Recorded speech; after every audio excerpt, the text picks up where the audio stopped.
আমার লড়াইটা হলো অন্তত 5,000 তরুণকে যারা অনার্স পড়ুয়া ঢাকা বিশ্ববিদ্যালয় থেকে শুরু করে এখানে যত প্রাইভেট বিশ্ববিদ্যালয় আছে এদেরকে স্কিল বেস ট্রেনিং করবো। ইতিমধ্যে আমি অন্তত 10টা ইনস্টিটিউটের সাথে কথা বলেছি, তারা বলেছে তারা আমাকে এটা সাপোর্ট করবে। যেমন ল্যাঙ্গুয়েজ ট্রেনিং, অফকোর্স এর মধ্যে থাকবে ইংলিশ, আরবি, ফরাসি, জাতিসংঘের 3টে ভাষা, অ্যান্ড চাইনিজ। যে যেটা পছন্দ করে। চায়না একটা বড় মার্কেট আমাদের হতে পারে, পুরো ইউরোপে একটা বড় মার্কেট হতে পারে স্প্যানিশ ফরাসি জানলে। আরবি বাংলাদেশে শুধু ধর্মীয় কারণে তেলাওয়াত শেখানো হয়, কেউ ল্যাঙ্গুয়েজ শেখায় না। অথচ পুরো মিডল ইস্টে আমাদের বিরাট মার্কেট, ল্যাঙ্গুয়েজ জানা না বিধায় কামাই করতে পারে না।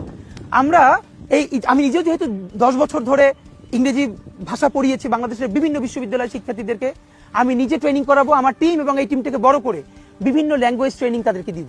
এর সাথে আইসিটি কেন্দ্রিক অনেকগুলো ভোকেশনাল ট্রেনিং দিয়ে যাতে অনার্স পড়া অবস্থাতেই সে কি করবে এটার একটা গাইডলাইন পেতে পারে। এবং আমাকে ইতিমধ্যে বাংলাদেশের 10টা ফার্ম আমার এই আলোচনাটা শুনে তারা ইতিমধ্যে যোগাযোগ করেছে, আমি যদি শুরু করি তারা আমাকে বিনামূল্যে এই সাপোর্টটা দিবে, তরুণদেরকে এম্পাওয়ার করব। আর একটা কথা বলে রাখি, ঢাকা আটের কোনো প্রান্তে চাঁদাবাজি হবে না, এটা আমি আপনাকে বলে রাখি। সিন্ডিকেটটা তো অনেক বড়, সব আমি বন্ধ করতে পারবো কিনা জানি না, দুটো কাজ পারবো। নাম্বার 1, ঢাকা আটের একটা সবজিওয়ালা ভ্যানওয়ালা কাছ থেকে যদি কেউ চাঁদা তোলে, আমি ওসমান হাদি সেটা শুনলে আমার টিম নিয়ে সেখানে গিয়ে দাঁড়াবো। তার কাছ থেকে চাঁদা তুললে আমার গায়ে হাত দিয়ে তুলে তারপরে দিতে হবে।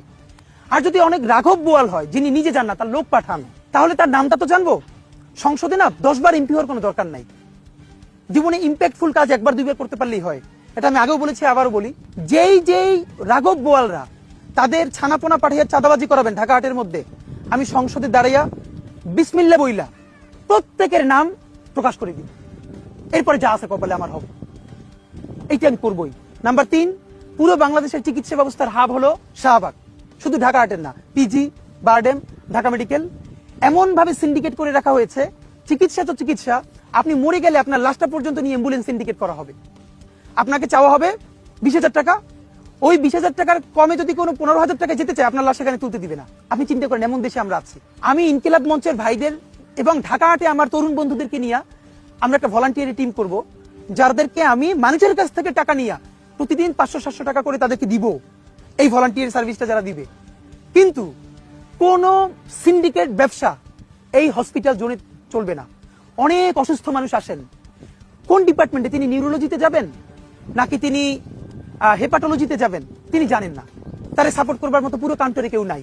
আমরা বুথ স্থাপন করব এবং তাকে একদম হসপিটালে ওই টেস্টের জায়গায় নিয়ে যাওয়া, ডায়াগনোসিস সেন্টারে, এইরকম আমরা ছেলে মেয়েদেরকে দিয়ে পার্ট টাইম জবের ব্যবস্থা করব, তাতে ও কিছু সুবিধা পাবে, পার্ট টাইম একটা টিউশনের টাকা পাবে, আর ওই মানুষগুলো মনে করবে আমি হসপিটালে গিয়ে পৌঁছলে আমারে হেল্প করবার কেউ আছে।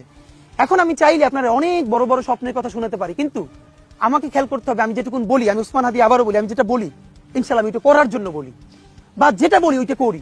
আমি এখন পর্যন্ত আমার ক্যাপাসিটিতে যেটা করতে পারবোই এটুকুন বললাম, বাকি ইনশাআল্লাহ আর অনেক কিছু করব। আমি আপনাকে শুধু এটুকুন বলি, যদি আল্লাহ আমাকে এমপি বানায়, বাকি 299 জন এমপি